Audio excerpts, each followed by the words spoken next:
Welcome to Unsilent with your hosts Dave and Brian. This is not another current events podcast. We're digging deeper, diagnosing, and discussing what's really going on today, how we got here, and providing observations for future generations.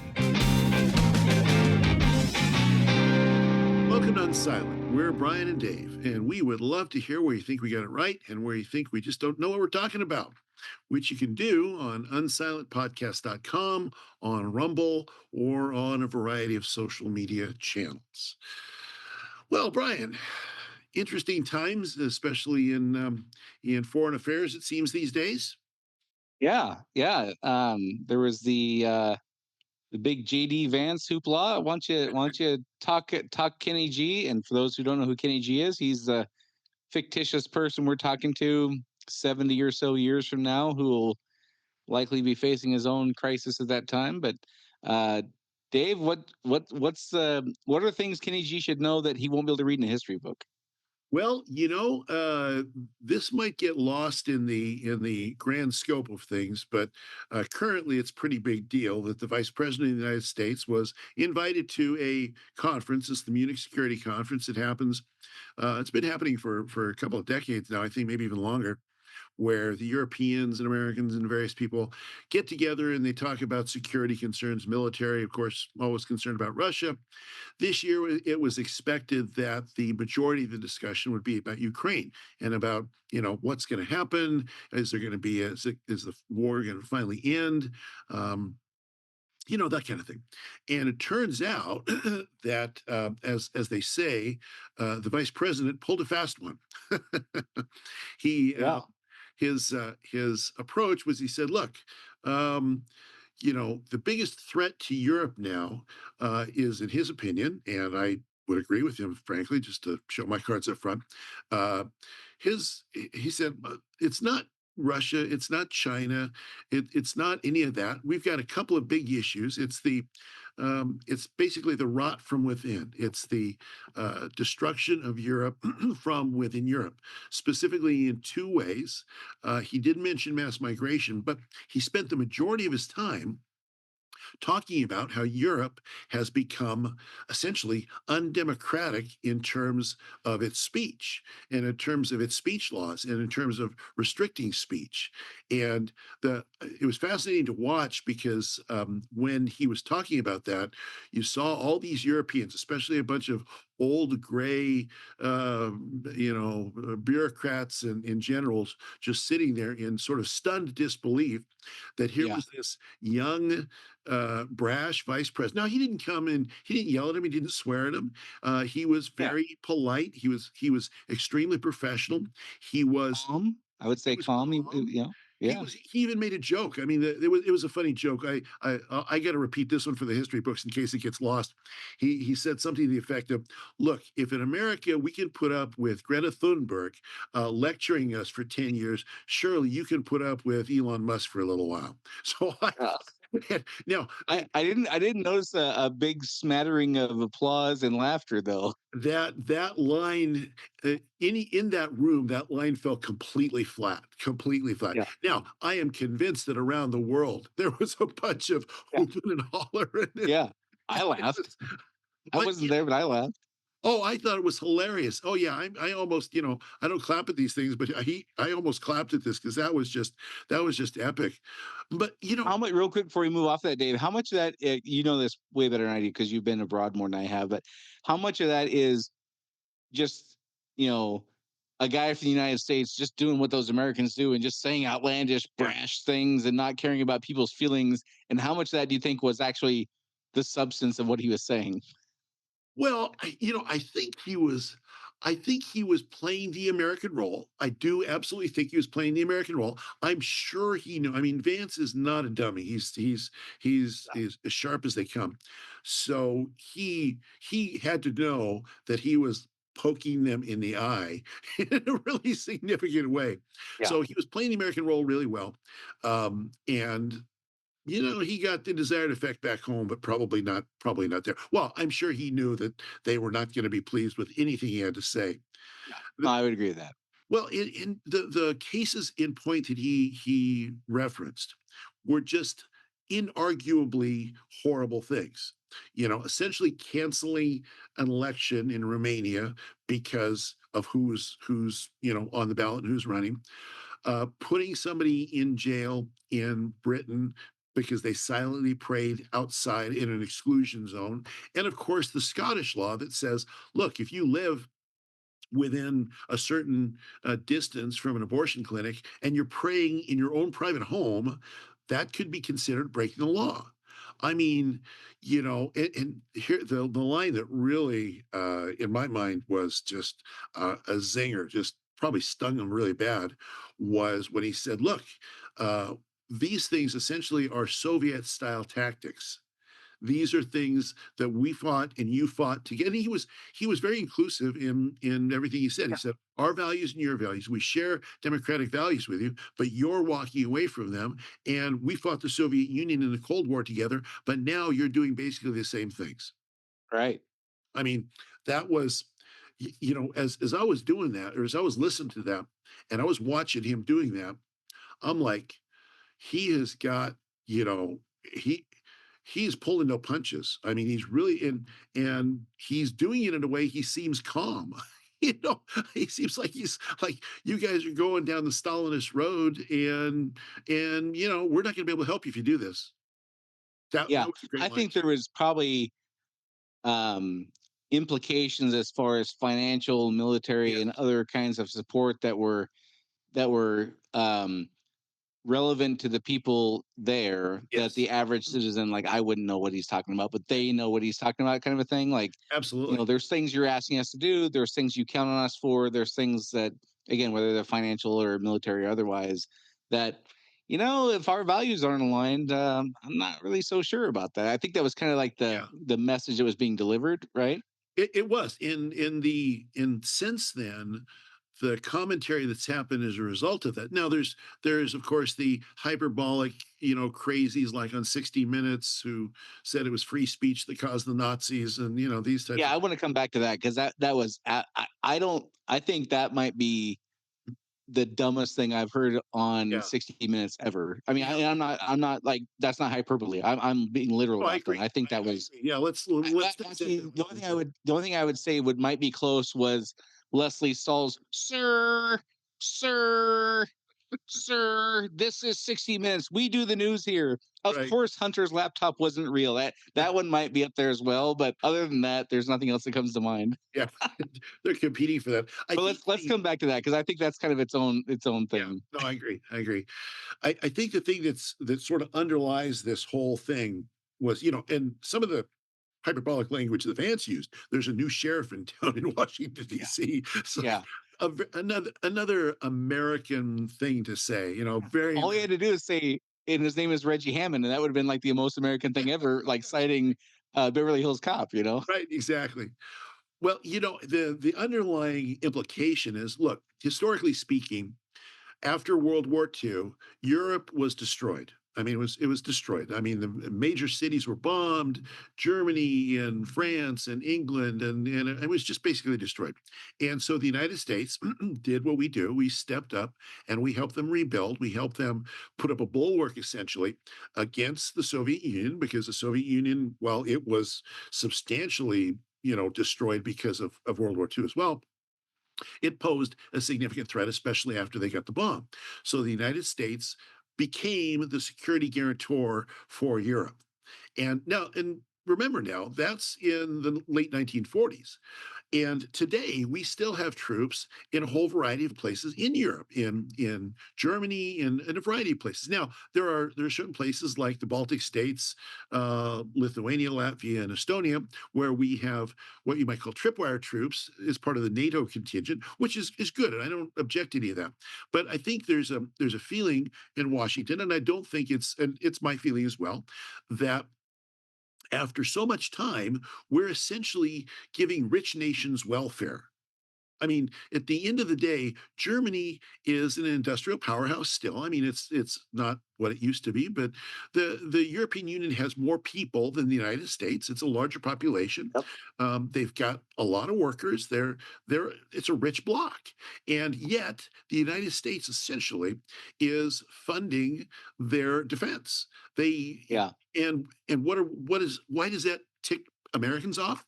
It's because look, you guys are spending all this money on all these social programs and all this, and you're spending all this money on what 20% of all of Germany. I think Vance mentioned this are currently migrants, and you're spending all that money on that. Well, go ahead, spend your own money the way you want, but don't spend our money the way we don't want because. Yeah.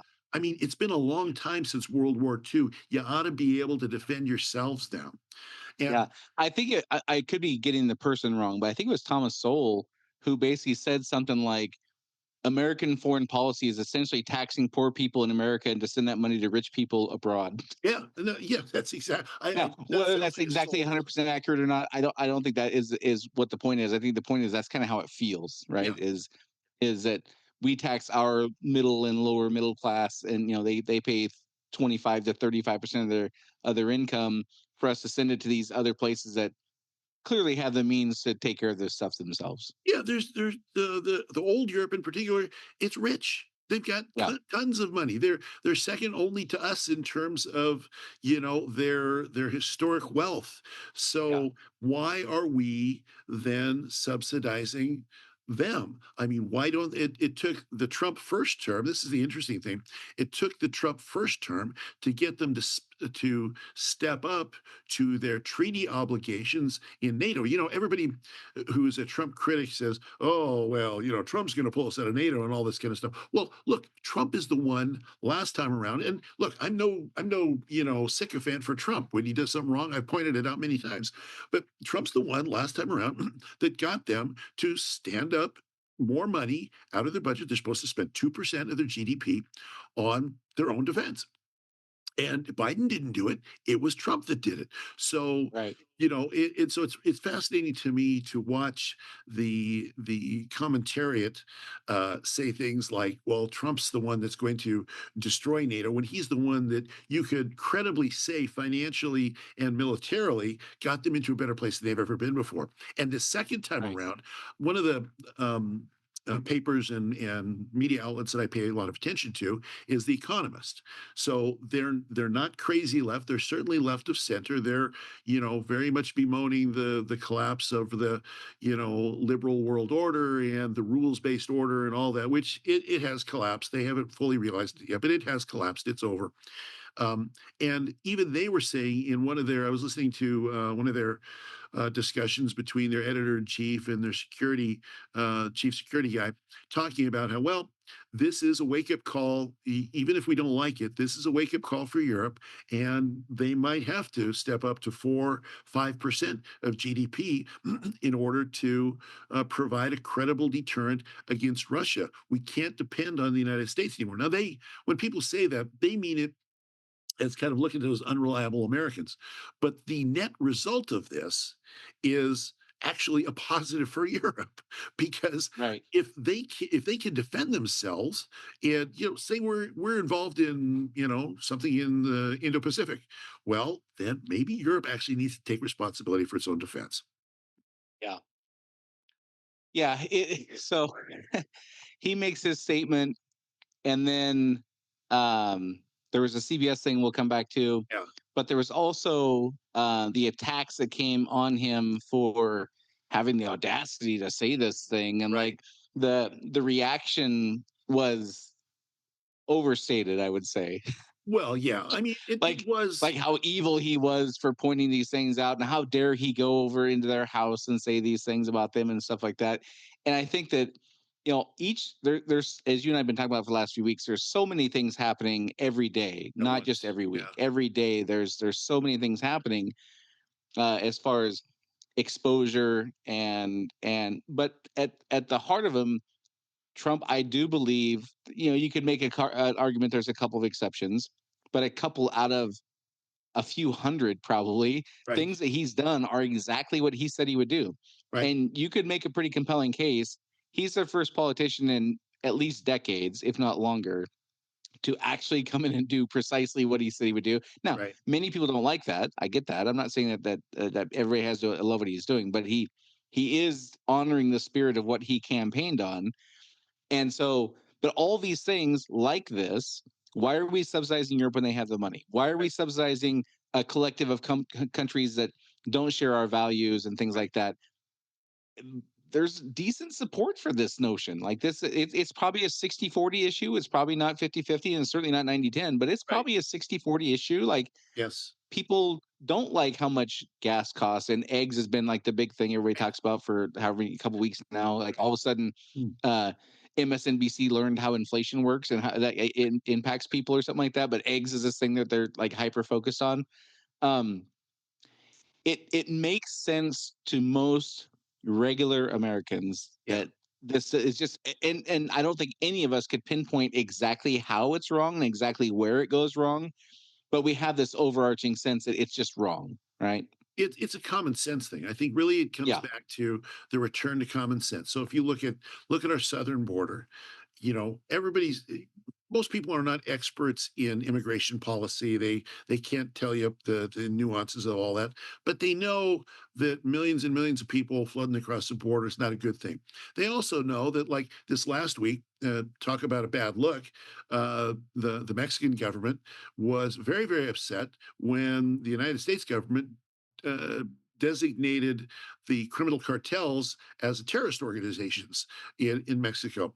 And most Americans look at that and say, "Huh, let's see. You're smuggling fentanyl into our country. You're stealing kids off the streets. You're selling people into slavery, and you're not a terrorist organization." It kind of sounds terroristy to me, you know? Yeah. So I think people look at those, and this is why, I mean, Trump's approval rating now for the first time is over 50%.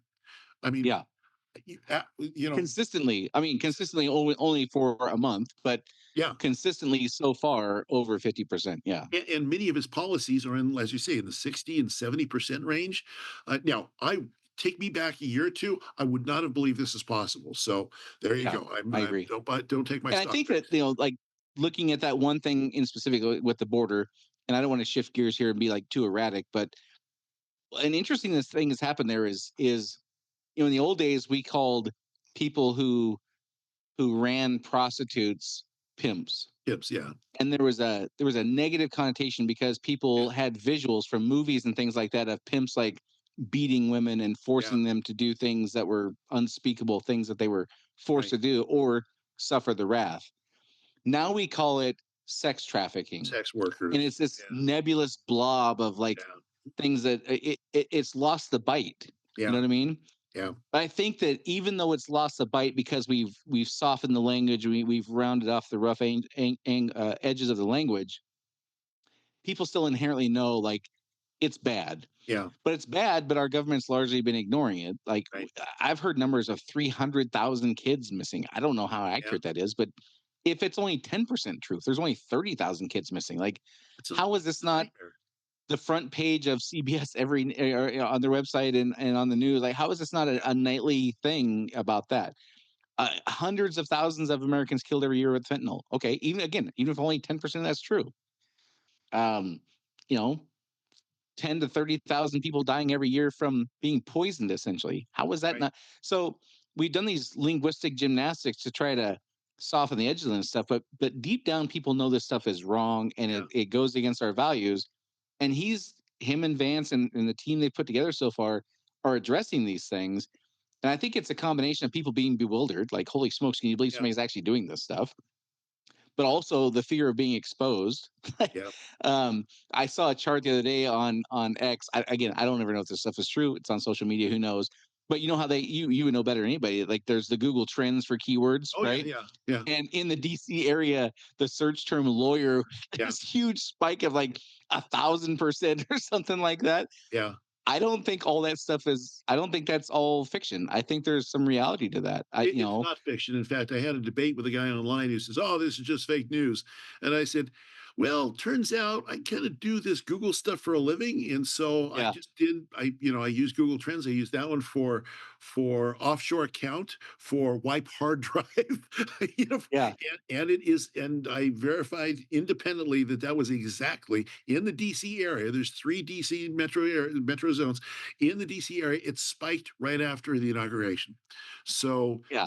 So and then I think there's also the exposure from the media, like yeah, the legacy media. Like as this stuff gets uncovered, it's getting harder and harder for them to justify their ignoring it for so yeah, long. So there's my point with all this is there's strong forces to retaliate, not respond, but right, retaliate to this kind of messaging that Vance had because it's peeling back the onion, so to speak, on the layers and how deep it's not just like you and I when we first started doing this policy or this podcast we talked about in the very beginning how our generation always thought the difference between progressives and conservatives like on things like tax how much what right, is it should be yeah, 22% and 24% like policy and procedure kind of right, things but what is unfolded through this fourth turning process we talked about is actually a difference in values yeah, and that is what he's exposing in this speech in Europe is the change in values. Again, going back to like you're using Soviet policies. Well, why are you using Soviet policies? Well, because we don't want people to talk. Well, why don't you want people to talk? Well, because there's things we're doing we might not want them to know. There's people right. getting rich we probably don't want to acknowledge. There's corruption, there's fraud, there's abuse, there's whatever. Well, and why don't you want people to know that? Well, because it would ruin our reputation. We would go to jail and we would lose all our money. And like, Right. we're peeling all that stuff back. And that speech just cut right to the heart of it in like, 10 minutes. It did, and I think one of the common thread of all these things is, as you say, it's values, and it's the entire system that used to exist. That was not a codified system, but it was nevertheless a system. It was the international rules-based order. It was, the when Crimea was invaded in 2014 by Russia, Barack Obama shook his finger at Putin and said, "You can't do this. This is not how we do Yeah. things in the 21st century." So there was a operating system for planet Earth that this is how you did things, and you didn't go to a big meeting like in Munich, and you didn't point out that you guys are failing as running democracies. You didn't do that. That was just Right. it's not done because this is how everything works. These are the words you say. These are the words you don't say. This is how you This is what you dress. say publicly versus this is what you say privately. Like this in 13 months ago, this would have been absolutely a behind closed doors conversation Right. if it happened at all. If it happened at all. But now I think one of the things that this indicates is that that entire system has collapsed. It's not collapsing, it has collapsed. The other indicators we've talked before about there's rise across the world of nationalist impulse. So people more concerned about their own nation than they are being part of the big club. Yeah. You don't really hear can you name who the inspector general is right now of the UN? Or the No. secretary general? No. I don't Don't know. remember. This is the first time in my life I don't remember. The UN has Is become it Idi Amin? Is it him? is Idi Amin. Well, no, he was the guy that ate heads in Uganda, I Oh, think. okay. Well, see, That's that's how little I know. it's a different guy. I mean, sort of same caliber. No, that's not fair. Anyway, but the point is that entire structure collapsing and Vance pointing out that it is collapsing and giving them, I mean, he really gave them helpful advice. It's like, look, Yeah. he didn't say it this way, but the structure that you're used to that ruled the world and that we all behaved by right after World War II, in which we, by the way, America funded mostly, that Right. is no longer the new sheriff in town thing is. If it wasn't Trump, it would be somebody else. The structure has Yes. collapsed. And now, Yep. why is everybody so angry about it? Why is it, can't you take somebody, sticks and stones will break my bones, so call me a non-democratic person. That's I'm bigger than that. No, why are they so freaked out about? Because their entire careers, their prestige, their money, everything is tied up in that system that has financial and economic and military. And governmental and media. It's all fallen apart. And there's a new Yeah. system now. It's a That, nationalist yeah. system.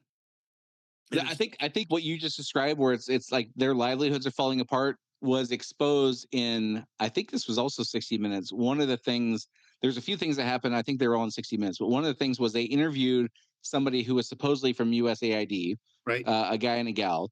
Turns out they weren't really employees of USAID. They were consultants hired by USAID, but they framed it as they were employees.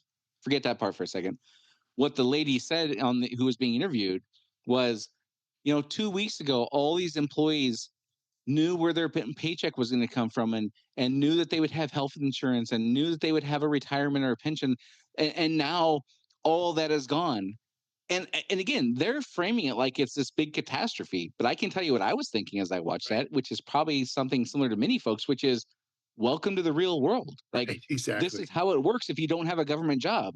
You right, have to perform or get fired. You don't have a pension. You don't, insurance is not a guarantee. right, Um, and so they're the way they frame these things is like it's this big catastrophe, but I think they're completely misjudging how people perceive it, because right, most people are not elites. Most people are not wealthy.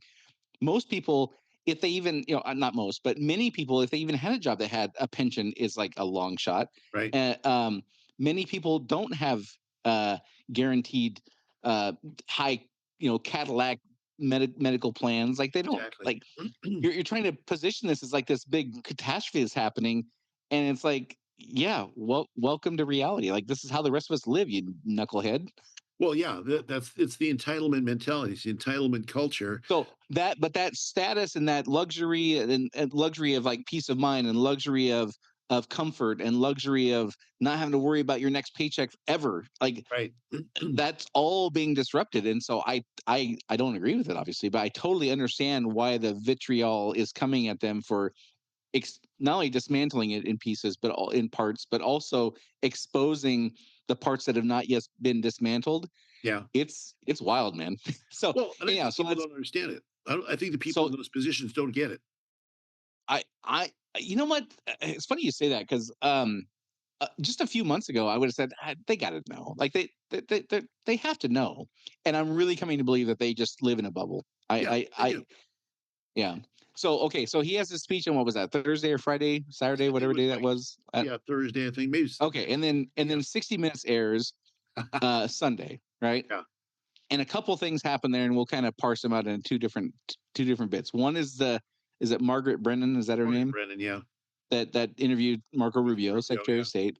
But then, separate from that, aren't they? There wasn't a 60 Minutes also that followed the German police around as they were like arresting people Oh, for yes, social yeah, media posts? for Okay, insulting, yeah. so they're interviewing right. So 1 to 3 days after JD Vance's speech, and there's all this uproar for this, 24 to 72 hour period of, oh my gosh, can you believe he did this stuff? Can you believe he said these things? Can you believe the audacity? How dare he? Whatever. A, a couple of days later ish, 60 Minutes has this thing with the German police where they basically do ride-alongs with the police at 6 o'clock in the morning, taking in people for breaking their social media policy laws, right? And they specifically asked them, is sharing a lie against the law? And if I remember right, they said yes, sharing it is against the law, liking it maybe not. Yeah, yeah, If you share a racist thing, is that against the law? Yes. yes, Okay. Now, on its face, that doesn't sound that bad. Like, I wouldn't want my children sharing racist things, sure. obviously. However, the thing that we always skip over is who gets to decide what is quote unquote racist. Exactly, exactly. And so this is going back to the J.D. Vance saying these are Soviet Yeah, tactics, which is, show me the man, I'll show you the crime. right. Well, what buffer is there? What red line is there to prevent that from happening? And the answer is, right now, There's there none. really isn't one No. that somebody with my values would see. Now that people on the progressive side will say, of course, there's a hard line right here. You can't say racist things. Well, again, like, who decides what racist is? Right. And as we've seen over the last 10, 15 years, definitions change pretty abruptly and pretty quickly, Yeah. and nobody knows until they're in the pokey, right? And then, so you had that segment where they're doing the things that he was calling out after saying he was crazy for calling them out. And then there's the Margaret Brennan thing with Marco Rubio, where she says, how dare he, you can see how he was in a place where free speech was weaponized to create this The Nazi. this what did she say? The free speech was weaponized to take Basically, away people's rights or something like that, well, right? yeah, to commit genocide. She mentioned Commit genocide. genocide. Yeah, Yeah, okay. she Yeah, yeah. mentioned genocide. And as she's saying that, even before he reacts, I'm like, what? Like, even if you like, listen, I understand in politics and the news, and they're all about clicks and things like that. I think we've kind of gotten accustomed to them stretching the truth. Yeah. I can wrap my head around that. That was a massive leap, though. I Oh, mean, there is just no no. even semblance of facts that There's no support that sanity. notion in any way. Like, who, if you were to pull 100 million of our 350 million people who live in this country and say, did Nazi Germany have free and open press? What percent would say yes, Dave? Well, even before Nazi Germany in the Weimar Republic, there were anti-speech laws, and you Yeah, could make a case. I've heard people make a case since then that what happens if you tell somebody not to say something? They're going to say it over and over and over, right? right. So some of the things that Hitler, after he got out of prison, was restricted from speaking, doing speeches for I think Yeah. 2 or 3 years, something like that. So Or he had to do it like in bars and taverns where like there was nobody around. It was like very close quarters where like, right. yeah. So yeah, to characterize free speech as leading to Hitler is I mean, there's no strong enough word to say how stupid that is. I mean, Yeah, I agree. and this tells you also when is a lion the most dangerous? When it's cornered and wounded and about to get killed by a pack of hyenas or whatever. This the resorting to ridiculous, absolutely insane arguments like that by a former news organization, CBS, 60 Minutes, tells Yeah. you how cornered that worldview really is. It's dying, and they know it. Yeah, I think the two things really struck me there. One was just the audacity and like just the complete fabrication of a Right. reality that never existed. So Never that was the happened. Yeah. first thing, obviously. But immediately the thing that struck me was, when I was growing up, 60 Minutes in 2020 were like the standard Yeah. for Credible. reporting credibility. Like, Yep. if they said it, like, it wasn't even something that people question. Like, there was never a water cooler conversation Monday, and there was many water cooler conversations on Monday after 60 Minutes came out Sunday night. Sure. There was never a water cooler conversation that says, "Can you believe what they said in 60 Minutes? That can't be true." Like, Right. that was never the conversation. It was always, "Holy crap! Did you see what was on 60 Minutes last night?" And we Right. just accepted it as fact. We never even questioned it. Yep. And I'm like, man, in what, 20 years, 25 years, 30 years, maybe, they've Right. gone from being the absolute pinnacle to now, this is the lowest I've ever seen a news organization go as far as just absolutely just making shit up. Yeah, it's just like a tabloid newspaper. It's just like the Weekly World News. Yeah, Bad boy 100%. visits the White House. That's probably what's Yeah, next on 60 Minutes. I mean, it's yeah, bizarre, and it's as we see, and we've seen a number of organizations be that way. The New York Times used to be, a it was always left of center, to be sure, but it was not in well, I was growing up, it wasn't crazy, it wasn't nuts. I mean, right. all of these organizations that have either they need to be reformed. I mean, but look what happens when they start to get reformed, like the LA Times. People freak out and they have what do they call them, struggle sessions and all this kind of stuff. Yeah, When that sort of old school religious viewpoint about what the world is, that worldview, it comes under attack. And I think the thing that is dismaying to so many of these people is that it's collapsed. We've actually talked about this before it happened. It's collapsed. The tipping point for all of these things in terms of the public has happened very, very quickly. I mean, from last year to this year, last year you wouldn't have so many people, admitting on surveys that these Trump ideas are good ideas, but it happened just overnight.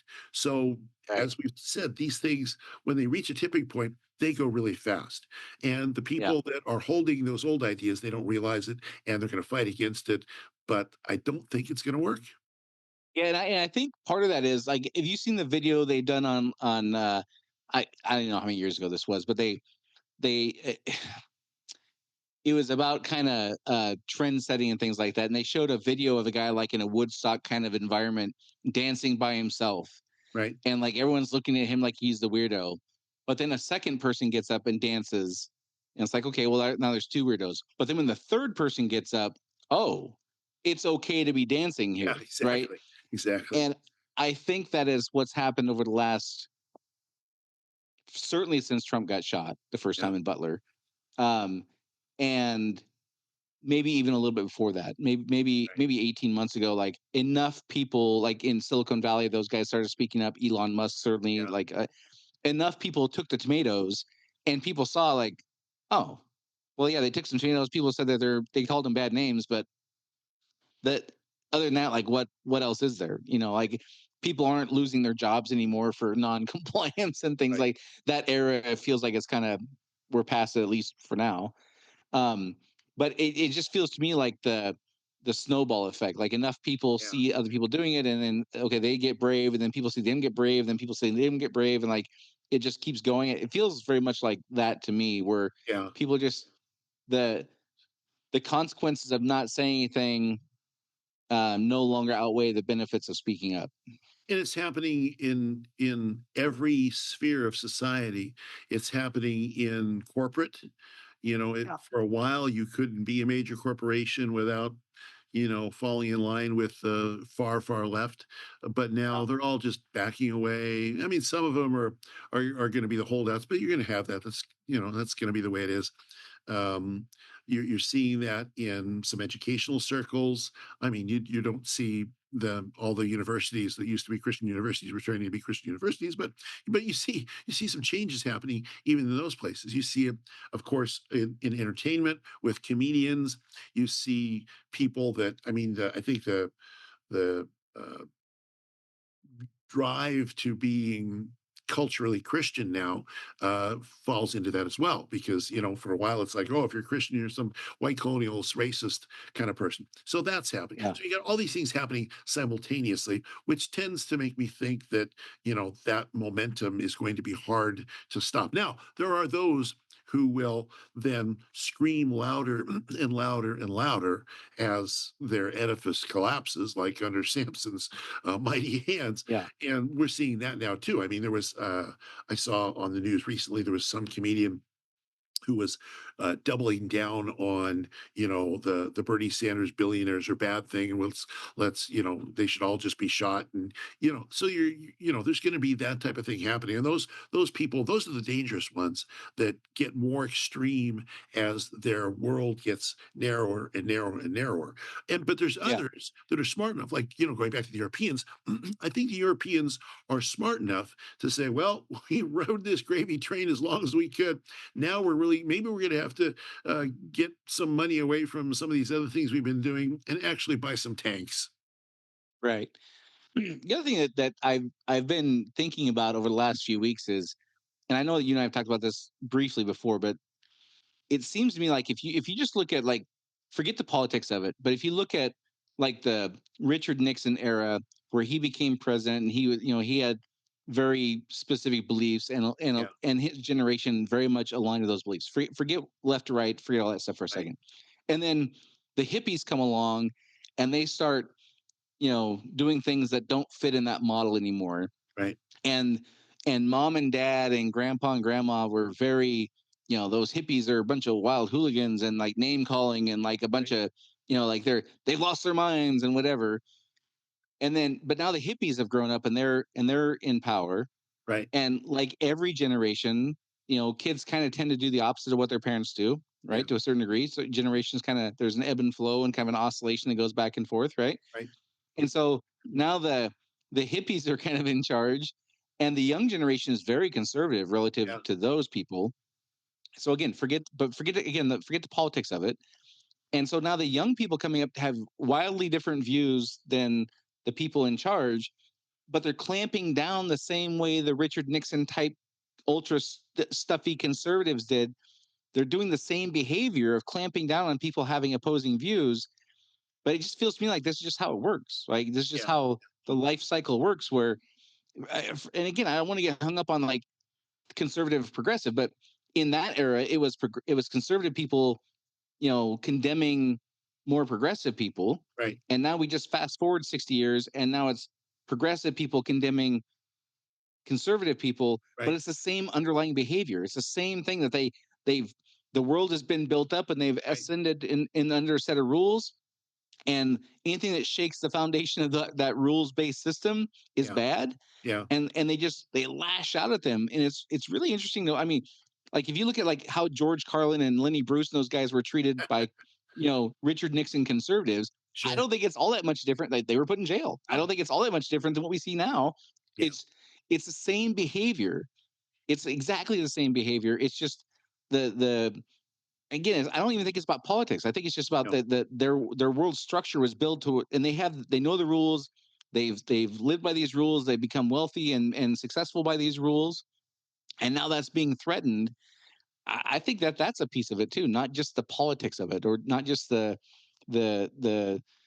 how much money should we give to, how much of our budget should go to funding these different I don't think certainly that's a factor, but I think there's also this kind of humanistic behavior underlying all of that people just want to clamp down once they have the game figured out. There should be no change, so Right. because I'm really good at this game. That is the fundamental human equation, always plays out in a very similar way. So yes, I 100% agree. It always plays out in a very similar way. The trappings around it might be a little bit different. The trappings around it are, well, some of the trappings are the way they did it's wrong, we're going to do it right. So the way they did it's wrong, if it's progressives, okay, we're going to be conservative. The way they did it's wrong, well, they're conservatives, we're going to be progressive. So but the methodologies, the emotions of the whole thing, the emotions are, when we're in charge, we were right, and don't upset the apple cart. Don't tell me that we were wrong. So again, if it's conservative or if it's progressive, that's going to be the case. Um, Yeah. so it's fascinating to me that also you see that, and Strauss and Howe point this out, that so those attitudes, they shift from one generation to the next, but they do tend to jump. So the grandparents and the grandchildren might have more in common than Right. they do with the parents. So Yeah. there's this kind of, but it is cyclical again. Human nature is predictable to a certain extent and is cyclical, and the outworkings of it always seem to be the same. And of course, we know this from the fourth turning and pendulum and all this. But you're right. The underlying operating system is essentially the same. Yeah. Yeah, and just for those listening, Strauss and Howe are the authors of The Fourth Turning, and in that book they talk about how parents and children are often at odds with each other, but grandparents and grandchildren, because of the oscillating nature of their values and how they make decisions and things like that, are often more aligned than parents Yeah. and children. So their thesis is that part of the reason why we all love our grandkids so much is because we're more aligned with them than we are our own children. Now, obviously, there's Exactly. the part where you don't have to put up with the tantrums and stuff like that. Yes. I think that's a factor too. But as they grow older into their teen years and they become more rebellious against the parents, they often find a companion. They often find somebody they can trust and whatever in a grandparent. And Right. and that's this oscillation of values and priorities and things like that, principles. So And that happens within the context of the greater societal trends that happen from the high right. to the low to the crisis to then the high again after the crisis is hopefully survived. But it Yeah. does, speaking of that, it does make me wonder. Like I was listening to Vance in his AI speech, and I pay attention a lot to AI literally every single day. I started out for services in AI. So, as I was listening to that speech and thinking of about, you're always trying to pick out what the crisis is. So is it going to be China and Taiwan? Is it going to be Russia and Iran versus Europe, or Yeah. an invasion of the Baltic states by Russia, or is it going to be this hyper partisan conflict in the United States and in other countries? I mean, it's happening all over the world. Or is it potentially AI now? I mean, so all of those things, and I don't know that any of us are going to be able to predict that, but it is fascinating in a time like this to watch that. And I wonder if there's a betting market on that. Probably not. There's that betting market on just about everything, I think. There probably is. There probably is. All right, so this week the big I think we covered the big stuff, which was the shocking announcement in Europe, and then the reaction that he was crazy, followed by the piece on 60 Minutes about them following the German police doing this, Right. followed by the absolute fabrication of like how Nazi Germany had this free and open press, and like look at all the bad things that resulted in. I don't know if that stuff is going to make the history books, but it certainly drove the mood of this week, I would say. It did. It did. Yeah, it drove a number of people crazy, and I would say that the majority of people said, "Yeah, that makes sense. Pass me a beer." Yeah, You know, yeah, that's kind of how it worked. yeah. All right. Well, as Dave said in the opening, if you think there's something we got right, especially, or you think there's something we especially are full of crap on, we'd love to hear about it. You can do that by going to unsilentpodcast.com, or Rumble has a great comment section. The reason we asked for that is, again, we're trying to explain to future generations what this moment in time is like, as they are undoubtedly going to look back and say, what the heck were those guys thinking? And so Dave and I are trying to give our own perspective, of course, but we'd love to hear other input as well to give Kenny G in the future a more robust picture of what's happening as we try to explain things that won't likely be in history books. So until next time, this is Dave and Brian signing off. This week. Do you want to be on Silent? Make your voice heard on our social media channels and share where you think we got it right or wrong. Go to unsilentpodcast.com for social links so you can join the discussion.